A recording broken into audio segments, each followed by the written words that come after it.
Hello, welcome to Playbox Neo How to Get Ready to Play series. In this video, we will discuss streaming input-output options and setting up. This is episode 1 of basic settings, and there will be episode 2 advanced settings, so please check it out also. Let's get started.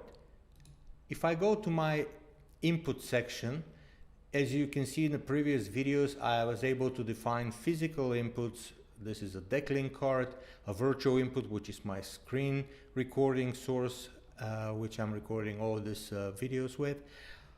Also, I can add more sources. NDI example, for example, is another option. I can select source, shows me everything that is available on the network that I'm in. And you can see immediately this is already assigned, and you can see it in the multi-viewer. That is great. So from my show inputs window, I can select other sources that I have defined. Let's say I'll select the live in. Remember, the live in is a video card Blackmagic design that I have looped the other Blackmagic Extreme into it, so you can see how I can do some switching. And for example, I have this NDI coming into the machine, but I want to output it as a SDI. So in this case, NeoSwitch will act as a converter, transcoder, if you will, from NDI to the physical SDI output. And this is done very easily by going to our I/O settings. You see I have the output, which is the Decklink 4K, and currently it's disconnected, so it takes no source from the internal available sources, but I can select one of those. And to be more clear how this works, I will create a second tab in this browser, and I'll just move it here, select my multi-viewer on the top so you can see how this happens in real time. I will select the NDI source to go there, which will go out of the Extreme card and comes back to the live in on the SDI Duo card. And by pressing take, it happens. So right now I have a NDI stream coming out as SDI. You can do this with all the formats that are decoded on the NeoSwitch system. So let's continue to our streaming options. First, if I go to my input-output section, you will see we have the inputs, we discussed it, we had the outputs. By the way, in any of these input, output, and streaming sections, you see the black dot here. You can press it and select color.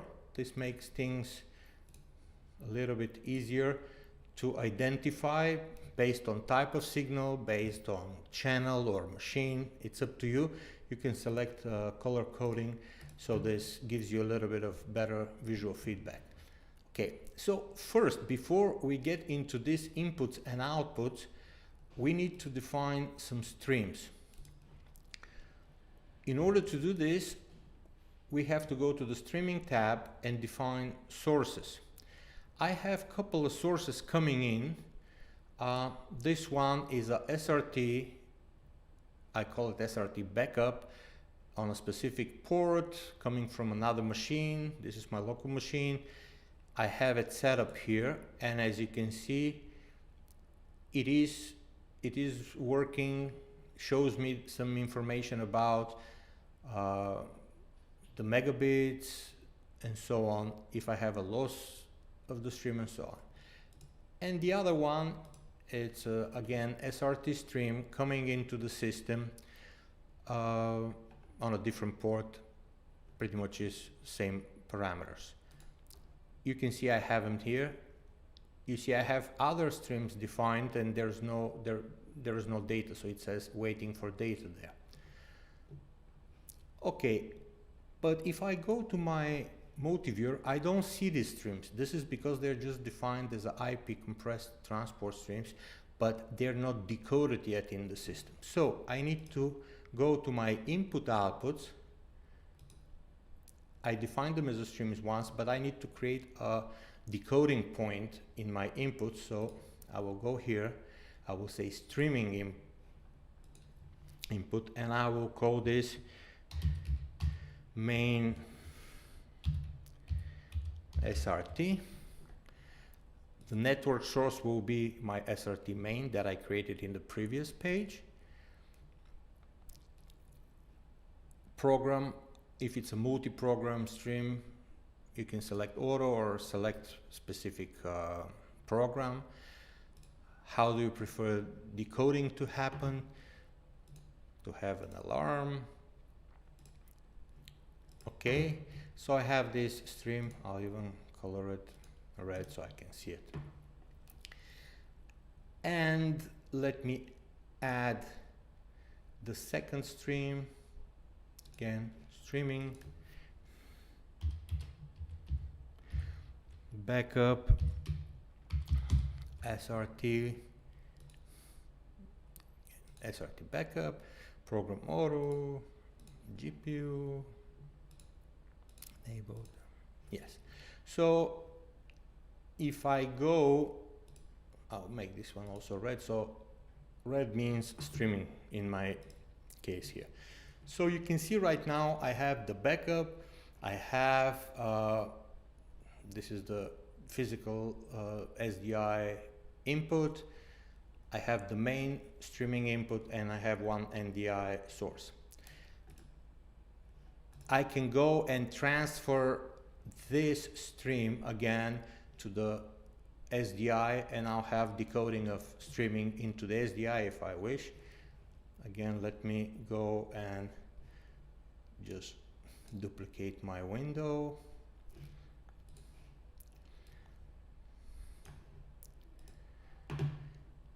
Go to my input outputs. Output, we're looking into this live in, where I have the output looped into the SDI out of the extreme, and I can select that I want to see the main SRT signal. As you can see, main SRT signal is on my SDI right now. That makes it very easy to convert between formats and streams and so on.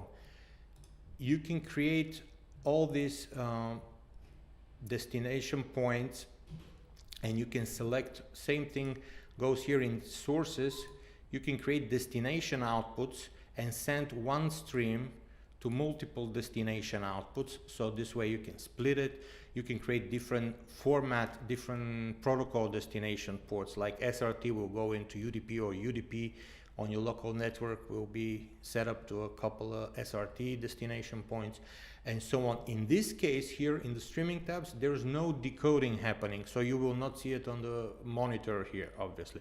But if you want to monitor these points, you have to create this streaming inputs, as I've shown you, into the input section, and we can see them. Thank you very much for watching.